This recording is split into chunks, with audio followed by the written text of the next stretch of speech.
थानाध्यक्ष के द्वारा सारी बातें बता दी गई हैं, क्योंकि मोस्टली ये थाना से ही रिलेटेड है नियम कानून। तो हमको उस विषय में बहुत ज़्यादा जानकारी नहीं है, लेकिन जितना भी हम सुने हैं, समझ पाए हैं, ये हम लोग का जो आज से कानून लागू हो रहा है वो अभी ट्रांजिशन पीरियड में रहेगा। पुराने कानून से निकल के हम नए कानून की तरफ बढ़ेंगे।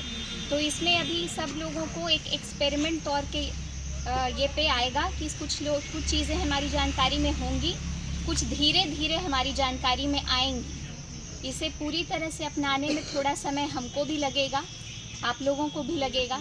इसलिए इस ट्रांजिशन पीरियड को थोड़ा आप लोग मतलब जानकारी अपना इकट्ठा रखें, करते रहें, जानकारी प्राप्त करते रहें, ताकि कुछ इसमें जो भी है अननेसेसरी कुछ दुविधा, कन्फ्यूजन क्रिएट होने का मौका नहीं मिले। कन्फ्यूजन में बहुत बार क्या होता है कि गलत सूचना में या गलत विचार आदमी के मन में आ जाता है कि इसमें क्या था, नहीं था। तो अभी कोशिश कीजिएगा कि ज़्यादा से ज़्यादा इसके बारे में पहले आप जानकारी प्राप्त करें और तभी इससे संबंधित कोई चीज़ करने की कोशिश करें। पहला तो हमारा ये आप लोगों से अनुरोध रहेगा। दूसरी बात कि जो भी नए नियम कानून जो आए हैं उसमें दंड से ज़्यादा न्याय पे जोर दिया गया है कि ठीक है, दंडात्मक कार्रवाई तो होगी क्योंकि वो तो हमारे न्याय का एक वो भी हिस्सा है, लेकिन यहाँ पर जो सेवा का कि उन लोगों से कोई कार्य कराया जाए जो कि समाज के हित में हो, उनका मतलब कि जो वो समाज का अहित कर रहे थे अब तक, कोई बुरा काम करके या कोई अपराध करके वो समाज का अहित कर रहे थे, लेकिन अब उनके द्वारा कुछ ऐसा काम करवाया जाए कि जो समाज के पक्ष में हो, समाज के लिए हितकारी हो। तो ये एक बहुत ही मतलब ब्रॉड माइंडेड सोच के तहत ये चीज़ इसमें संलग्न की गई है, जैसा कि हमें समझ में आ पा रहा है।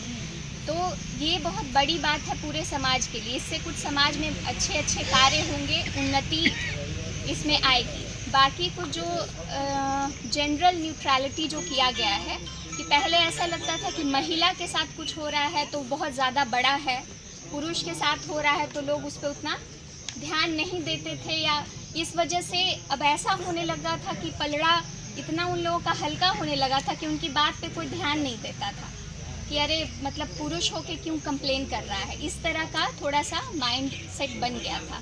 लेकिन जेंडर न्यूट्रलिटी की वजह से अब क्या होगा कि अगर वो भी प्रताड़ित हैं, क्योंकि ऐसा नहीं है कि सिर्फ स्त्रियां ही प्रताड़ित होती हैं, पुरुष भी बहुत जगह पे प्रताड़ित होते हैं, लेकिन अब जेंडर न्यूट्रलिटी के चलते न्याय उनको भी मिलेगा, उनकी भी समस्या उसी प्रायोरिटी के साथ सुनी जाएगी जितनी महिलाओं की सुनी जाएगी।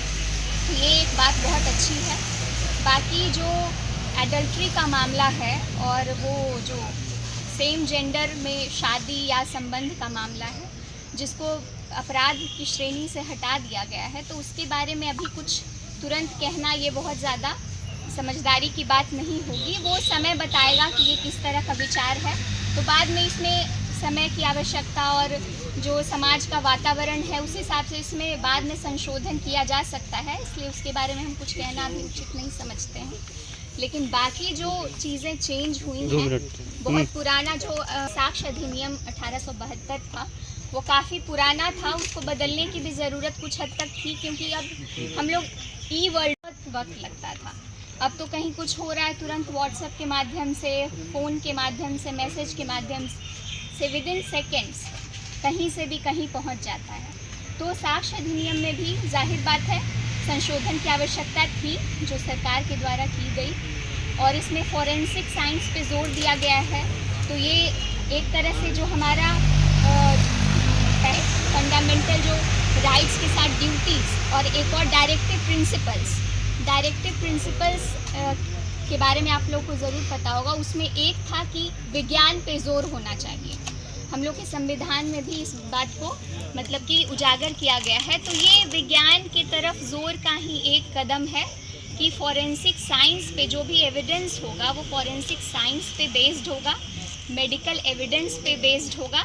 तो इससे जो है रिपोर्ट में जो सत्यता है उसका प्रतिशत बढ़ेगा, जो भी जांच होगी वो ज़्यादा प्रखर जांच होगी, सही जांच होगी। तो ये सब जो भी है बहुत वेलकमिंग स्टेप्स हैं, हम लोग को सबको स्वागत करने की ज़रूरत है सभी। और हाँ, सभी गणमान्य यहाँ लोग आए हुए हैं, सम्मानित जनप्रतिनिधि आए हुए हैं, तो आप हम लोगों के माध्यम हैं ऐसा आप लोगों को कभी नहीं सोचना चाहिए। प्रशासन भी जनता के लिए ही है, हम लोग अपने लिए काम कभी नहीं करते हैं।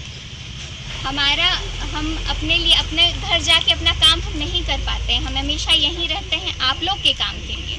अपना काम हमेशा हमारा बैक स्टेप में ही रहता है कि उसको हम लोग हमेशा टालते रहते हैं। आप लोग भी जनता के लिए ही हैं, हम लोग भी जनता के लिए ही हैं, इसलिए हम दोनों में विभेद नहीं होना चाहिए। न्यायोचित आपको अपनी बात रखनी है, हम भी अपनी परेशानी आपके साथ रखेंगे, क्योंकि एट द एंड हम लोग भी इंसान ही हैं। पदभार है हम लोगों पे, जिम्मेदारी अधिक है, लेकिन चूंकि हम भी इंसान हैं, हमसे भी कोई मिस्टेक हो सकती है। ऐसा नहीं है कि हमसे मिस्टेक नहीं हो सकती, हमसे भी कोई चीज़ समझने में भूल हो सकती है या समय लग सकता है। हमारा भी मूड कभी कभी चेंज होता है, कभी हम परेशान रहते हैं, बहुत ज़्यादा वर्क प्रेशर में रहते हैं, काम के प्रति दबाव में या बहुत ज़्यादा काम के बोझ के नीचे दबे रहते हैं। तो हमसे ऐसी उम्मीद ना की जाए कि हम with in seconds, with in minutes हम कोई चीज़ का रिस्पॉन्स ले ही लें और वो काम एट अ टाइम तुरंत कर ही दें। हम भी आग्रह करेंगे आप लोगों से कि जो समस्या है हम हमेशा सुनने के लिए तैयार हैं, लेकिन समस्या बताने के बाद उसका समाधान के लिए समय भी आपको, चाहे वो थाना हो, थाना स्तर से हो या अंचल स्तर से हो, इसके लिए आपको समय हमें देना होगा, तभी हम कोई उसमें ठोस कदम